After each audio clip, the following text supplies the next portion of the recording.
Hey guys, Angela here, and the holidays are just around the corner and I just got back and I thought I haven't done a holiday gift list this year yet. So welcome. If you're not into the chatty videos, bye. But if you're interested in what I think you should get your foodie friends or your friends in general, stay tuned. So a lot of the gifts I'm suggesting are actually going to be heavily booked based, so I'm going to save those for the end.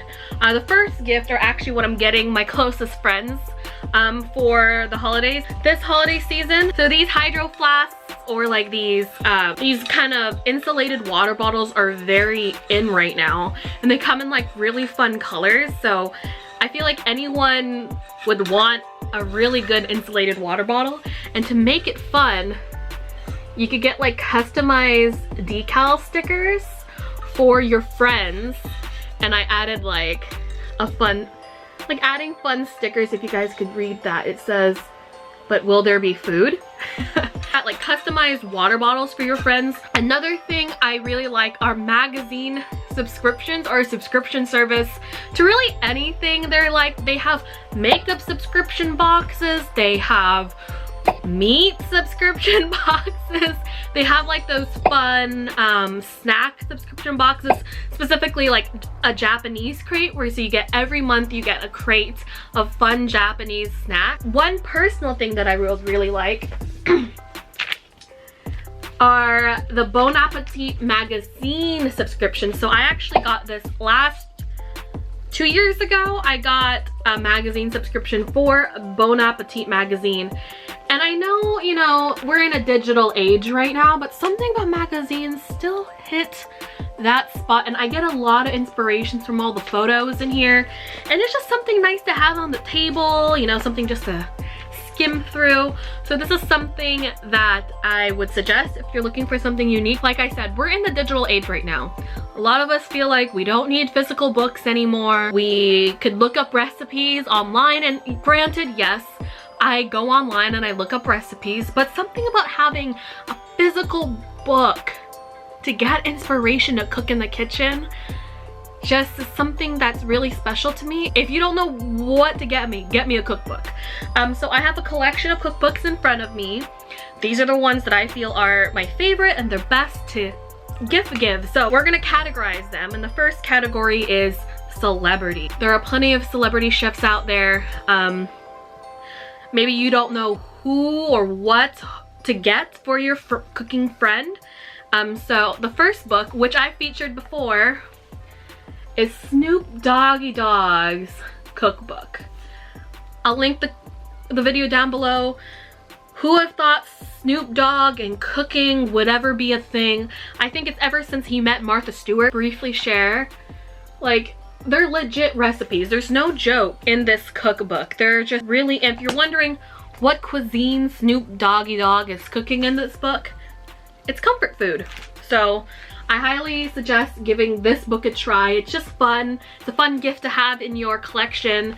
The next celebrity cookbook that I will proudly praise is Chrissy Teigen. I love Chrissy Teigen, and this is a collection of recipes that she just loves. There's classic breakfast, there is Thai food, there is just comfort food, and I just love skimming through all of these, reading all like the summaries and the details of what she likes to cook. And I have made half of these recipes and they're solid. A cult classic, and actually my personal favorite celebrity chef from the Food Network, Ina Garten. Again, 10 out of 10 would recommend. She has a horde of selection of different cookbooks in the bookstore right now. You can't go wrong with any of them.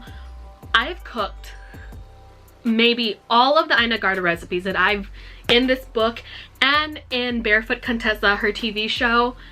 Not once have they ever been bad. I love Ina Garten. She is one of those celebrity chefs, Food Network stars that I've always wanted to meet, because her cooking is just so easy, delicate, straightforward. There's no BS in her cooking, and there's a finesse and a sophistication in the way that she cooks and does host parties, so a lot of my inspiration in cooking really does come from my garden.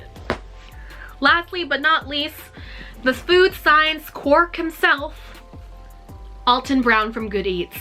I believe he has 4 installments of these Good Eat books, and what I like about the Good Eats books, what I like about the Good Eats books, just like the series Good Eats itself, it goes into the science of why and what and where and who.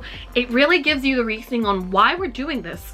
Why do I have to boil pasta beforehand? Or why do I have to put salt in the water? He answered those questions in this book, so it's a very fun book to read. Next, now if you have a vegan, vegetarian, or health conscious friend, this cookbook is very good. Chloe, these are vegan recipes, and the food in here, guys, like, here is a mango guacamole crunch burger. Like, you would never thought that was vegan. She has, I got really inspired by this cookbook. She has vegan goldfish cracker recipes, and I made a couple of these things, and it really got me knowledgeable that you don't really need meat to cook. Shocker. One cookbook that I feel that I need to pass on, it's called I Am Filipino. Now,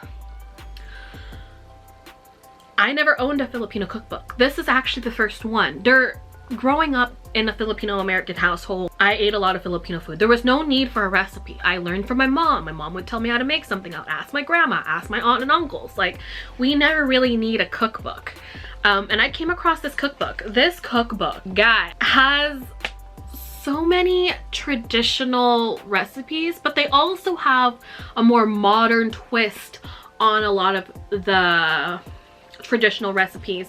They go into the history of where it came from. They go into the history and came from, because if you don't know, Filipino food is a fusion of Spanish, indigenous, and Chinese cooking. A lot of our ingredients are different. A lot of cooking is different. So if you have a Filipino friend, if you have someone that's into ethnic cooking, I highly suggest this book, I Am Filipino, by Nicole Ponesca and Miguel Trinidad.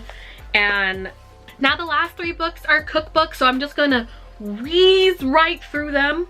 The first one is Milk Bar's cookbook. If you haven't heard of Milk, it is cult classic. Bar, they're known for all these trendy and eclectic desserts. Christina Tosi, the owner, the creative genius behind Milk Bar, truly has her own technique. She has honed this technique, made it her own, and it's truly something one of a kind. Like, this cookbook is, if your friend is a baker, this is the cookbook they need to get. Out of all the cookbooks I'm about to share, guys, this is the one, because this was unique. This is not like all the other cookbooks out in the market, and I highly suggest getting Milk. This gigantic encyclopedia is Bake from Scratch by Brian Hoffman, and this baby is thick. Like, this is not just one. He has multiple installments of this series, and this book and his other books, if you have the collection, is just everything under the sun. Like, every baked good under the sun is in his Bake from Scratch collection. I bought the Bouchon Bakery's cookbook by Thomas Keller. If you've ever been to Bouchon Bakery in Napa, California, you'll know how delicious all their breads and their baked goods and their TKOs are. So I had to get this, and this cookbook, guys, is everything to me. And a lot of the